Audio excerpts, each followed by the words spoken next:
Good evening বন্ধুরা, আজকে আমি দেখাবো চিকেন ম্যারিনেশন করা পকোড়া বানানোর জন্য। প্রথমে একটা বাটিতে চিকেন ভালোভাবে ধুয়ে জল ঝরিয়ে পকোড়া শেপে চিকেনগুলো কেটে ঢাললাম। তারপর ওতে দিলাম 2 চা চামচ নুন, আর দিলাম 2 চা চামচ হলুদ,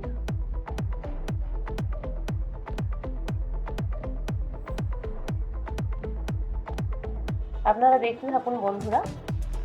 আর দিলাম 1 চা চামচ লঙ্কা গুঁড়ো। এরপর দিলাম আদা রসুনের পেস্ট। এরপর দিলাম লেবুর রস।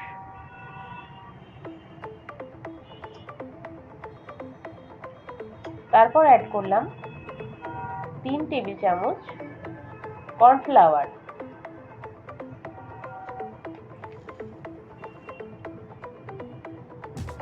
আর 1 চিমটি খাবার সোডা।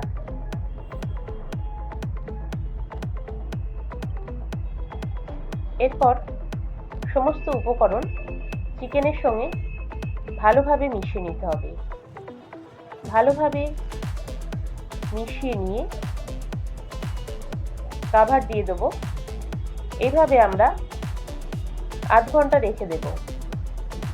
তাহলেই আমাদের চিকেন ম্যারিনেশন হয়ে যাবে পকোড়ার জন্য। আপনারা দেখুন বন্ধুরা, আর কমেন্ট করে জানান কেমন হয়েছে। আপনাদের কমেন্ট আমার কাছে